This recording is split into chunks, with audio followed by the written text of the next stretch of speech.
Welcome to my channel. నా పేరు సురేష్. ఈరోజు 11th వీక్ ఓటింగ్ చూస్తే మాత్రం చాలా స్పష్టంగా ఉన్నారు. ఓటర్స్ మాత్రం ఎక్కడ గజిబిజి పడకుండా చాలా స్పష్టంగా మేము స్టిక్ అనై ఉన్నాం, మీరు ఎవరు వచ్చినా ఎవరు రాకపోయినా మా ఓటింగ్లో ఎటువంటి మార్పు రాదు అని చూపిస్తూనే ఉన్నారు. కాకపోతే ఈ వారం మనకు ఎప్పుడు ఎక్కనికో ఒక గుర్రం రేసులోకి రావడము, ఆ గుర్రం గెలుస్తుందా లేక మధ్యలోనే ఆగిపోతుందా చూడాలి. ఎందుకంటే ఇది గెలిచే గుర్రం కదా, ఇది గెలుస్తుందా లేదా అనేది మనం ఖచ్చితంగా చూద్దాం. దాని ఓటింగ్ చూసే ముందు ఈరోజు మన హౌస్లో ఫుల్ హడావిడిగా ఉండబోతోంది. ఎందుకంటే ఫ్యామిలీ వీక్. కాకపోతే పొద్దున్న నుంచి ఫ్యామిలీ వీక్ వస్తుందని వాళ్ళకి చెప్పకుండా సర్ప్రైజ్గా పెట్టినాడు బిగ్ బాస్. ఎందుకంటే రెడీ అయిపోయినారా, అయిపోయినాయి అంటే చాలు వీళ్ళు ఓ రేంజ్లో కనిపెట్టేస్తారు కదా. అలాగా చెప్పకుండా ఎవరు ఇష్టపడినట్టు వాళ్ళు ఉంటూ వాళ్ళు వస్తే ఏమంటారు ఒక సర్ప్రైజ్ అనుకోండి, సర్ప్రైజ్ లాగా ప్లాన్ చేస్తున్నాడు బిగ్ బాస్. ఇక్కడ ఇలా చేస్తే చాలా బాగుంటుంది అనిపిస్తుంది. ముఖ్యంగా ఈరోజు వచ్చింది ఎవరంటే మనకు ప్రోమోలో చూసినా కానీ, లేదంటే ఫస్ట్ కళ్యాణ్ వాళ్ళ మదర్ వచ్చింది. కళ్యాణ్ వాళ్ళ మదర్ చికెన్ బిర్యానీ తీసుకొని వచ్చింది. అలాగే మన తనుజ వాళ్ళ అక్క వచ్చింది. తనుజ వాళ్ళ అక్క వాళ్ళ పాపను తీసుకొని వచ్చి తనకు చికెన్ పలావ్ తెచ్చింది. అలాగే ఇంకా అందరూ ఎవరు వస్తున్నారు, ఎంతమంది వస్తున్నారు అనేది 1 by 1 అందరూ వస్తారు, ఖచ్చితంగా జరుగుతుంది. కాకపోతే ఇక్కడ మనం చెప్పుకోవాల్సింది ఓటింగ్ గురించి. ఓటింగ్ గురించి మారుతుందా, ఎందుకు మారుతుందంటే వాళ్ళు వచ్చి ఇచ్చే ఇన్పుట్స్ వీళ్ళకి ఎంతవరకు ప్లస్ అవుతాయి. ఒక కళ్యాణ్కి అనుకుందామా, తనుజకి అనుకుందామా, ప్రతి ఒక్కరికి వాళ్ళ రిలేటివ్స్ వచ్చి వాళ్ళు చెప్పే విధానంలో వీళ్ళకి ఏమన్నా ఆట మెరుగుపడుతుందా అంటే మీరు చెప్పండి, నిజంగా మెరుగుపడుతుందంటారా వాళ్ళకి? అబ్బే, నేనైతే మాత్రం అనుకోను. ఎందుకంటే వాళ్ళకి ఇచ్చిన లీకులు ప్రపంచంలో అదేది శుచి లీక్స్ అని వచ్చిన ఆ శుచి లీక్స్ వాళ్ళు కూడా అంత లీక్స్ ఇవ్వలేదు ఆమె. వీళ్ళు ఇచ్చిన బిగ్ బాస్లో ఇచ్చినవి అయినా అబ్బే మేము మారాం, మేము ఇలాగే ఉంటాం, మేము ఒకరికొకరు ప్రేమగానే ఉంటాం, మా సపోర్ట్ మా ఫ్రెండ్స్కే అన్నట్టే ఉన్నారు. కానీ ఈ ఓటింగ్లో వాళ్ళు చెప్పడం వల్ల లేదంటే ఇంకొకరు చెప్పడం వల్ల వాళ్ళ బిహేవియర్లో చేంజ్ రావడం లేదు. అలాగే ప్రజల్లో కూడా చేంజ్ రావడం లేదు. అసలు ఓటింగ్ గురించి ఆలోచన చేస్తాయి. చెప్తాను చూడండి, ఓటింగ్లో చేంజ్ ఎందుకు రాలేదంటే టాప్లో ఉన్న కళ్యాణ్ మాత్రం ఇంతవరకు టాప్ దిగడం లేదు. మార్నింగ్ నుంచి ఇప్పటికి కూడా మిగతా వాళ్ళంతా అప్ అండ్ డౌన్ అవుతుంది, కానీ మన కళ్యాణ్ మాత్రం టాప్లో ఉండిపోయాడు. 34% ఉన్నాడు, పొద్దున 34 ఉన్నాడు, ఇప్పుడు 34లోనే ఉన్నారు. కళ్యాణ్ మాత్రం స్టాండర్డ్గా ఉంది. కళ్యాణ్కి ఏం చెప్పాలి, మన తనుజ లేకపోవడం కదా, తనుజ ఓట్లు కూడా తనకే వస్తున్నాయి.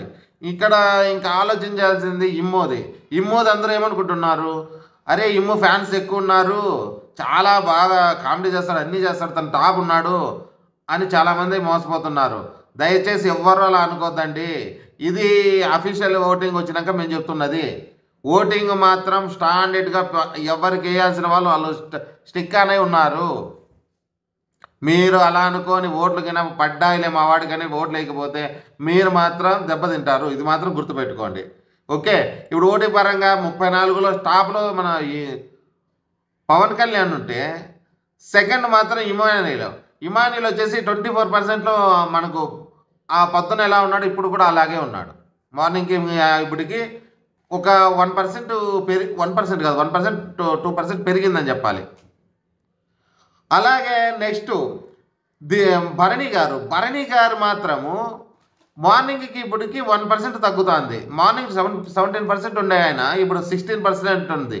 కాకపోతే అతను ఆడుతున్న గేమ్కి అతను వస్తున్న ఈ ఓట్లకి ఎక్కడ నాకు తెలిసి సింక్ అవ్వట్లేదు అనుకుంటున్నా. మీ భరణి గారి ఓటింగ్కి ఏమై ఉంటుంది కారణం అంటారు? ఇంత 3rd ప్లేస్లో అలా ఫిక్స్ స్టిక్ అని ఉండడానికి 16-17% అంటే చాలా ఎక్కువ. మార్నింగ్ 17 ఉంది, ఇప్పుడు 16% ఉందంటే సో గుడ్ అని చెప్పాలి. భరణి గారికి మాత్రం తిరిగి వచ్చాక తన ఓటింగ్ చాలా బాగా పెంచుకున్నారు. ఆయన ఎక్సలెంట్ అని చెప్పాలి. అభిమానులు ఎవరన్నా ఉంటే వేసుకోండి, ఇంకా వేయండి ఓట్లు. ఓకే, తర్వాత వచ్చేసి ఫోర్త్ ప్లేస్లో వచ్చేసి మన డిమాండ్ పవన్ మార్నింగ్కి ఇప్పటికి 2% తగ్గిపోయింది. మార్నింగ్ 10% మార్నింగ్ 12% ఉండేది, ఇప్పుడు 10.5%కి వచ్చేసింది. అంటే చాలా ఏమంటారు తగ్గుతుంది ఎక్కుతుంది.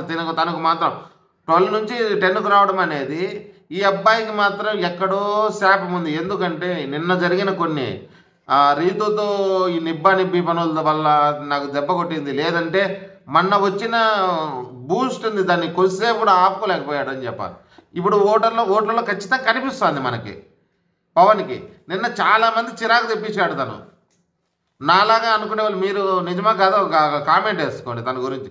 ఆ అబ్బాయి మంచోడే, కాకపోతే అబ్బాయి గ్రహాలు కలిసి రావట్లేదు అంతే చెప్పాలా. ఇక నెక్స్ట్ ఎవరైనా ఉన్నారంటే సంజన గారు మాత్రం పర్లేదు. ఎందుకంటే ఆమె 17.8 అంటే చాలా బాగానే ఉంది. మార్నింగ్కి ఇప్పటికి ఒక 0.5% తగ్గింది అంతేగాని ఆమె ఓటింగ్ కూడా బాగానే ఉంది. కాకపోతే బాటమ్ 2లో ఉంది కాబట్టి ఇక్కడ ఏమైనా జరగచ్చు. బాటమ్ 2లో ఉన్నదంటే కొంచెం రిస్క్ ఎక్కువే. సంజన గారికి కూడా రిస్క్ చాలా ఎక్కువ ఉంది. ఎందుకంటే ఇప్పుడు వచ్చిన వాళ్ళు ఏమంటారు వాళ్ళ రిలేటివ్స్ వచ్చి ఆ ఇన్పుట్స్ వల్ల ఇంకా వీళ్ళ గేమ్ చెడగొట్టుకుంటారా లేదా ఇక్కడ కూడా చేంజెస్ చాలా వస్తాయి. ఊరికే వాళ్ళని అందుకుంటే వాళ్ళ గేమ్ వాళ్ళు ఎలాగో పడతారు. వీళ్ళు పోయి గెలుపుతారా? కొంచెం బాగుండే వాళ్ళు చెడిపోవడానికి కారణం చెడిపోయిన గేమ్ని కూడా బాగా పెట్టుకునే కూడా ఛాన్స్ ఉంది. కాకపోతే మన సంజన గారు మాత్రం చాలా బాగా ఆడుతున్నారు. సంజన వాళ్ళకు మాత్రం ఆ ఫ్యాన్ బేస్ ఎవరన్నా మనము హౌస్లో ఎక్కువ వ్యతిరేకత ఉంది, తనకు ఫస్ట్ నుంచి కొంచెం వాల్యూ ఇవ్వట్లేదంటే మన సంజన గారు. కాకపోతే ఫ్యాన్స్లో మాత్రం చాలా స్టేబుల్గా ఉంది తనకి. లేదంటే తను చేసే పనులు నచ్చని వాళ్ళకి ఎప్పుడో బయటకు రావాలి కదా. అలా కాకుండా ఆమె ఇంతవరకు పోరాడుతుందంటే ఆమె స్టార్టింగ్ నుంచి చెప్తూనే ఉంది, రే పోంరా ఇమ్ము, నువ్వు పోను లేవిమ్ము, నేను పోను, నువ్వు టెన్షన్ పడాకు అని చెప్పి తను గుండె ధైర్యం అనాలా, తన కాన్ఫిడెన్స్ అనాలా. సంజన గారు సూపర్ అంతే. ఆమె ఈరోజు ఒకవేళ కర్మజాలక బిగ్ బాస్ ఏదన్నా నాటకాలు ఆడి తీసేసినా తను మాత్రం గెలిచేసినట్టే మనం దృష్టిలో. చాలా బాగా ఆడుతుంది. తన గురించి ఎంత చెప్పినా తక్కువే. ఒక విషయంలో ఏదో ఫస్ట్ నుంచి ఆమె సులకన భావన చూస్తున్నారు కానీ ఆమె చాలా జెన్యూన్ అబ్బా. తన గురించి ఎంత చెప్పినా తక్కువే. తర్వాత దివ్య నిఖితకు కూడా నేను మార్నింగ్కి ఇప్పటికి 1% తగ్గింది. మార్నింగ్ 7% ఉండేది, ఇప్పుడు 6%కు రావడము. దివ్య నిఖితకి చాలా హై ఉన్నాయి. పోవడానికి కారణాలు చాలా ఉన్నాయి.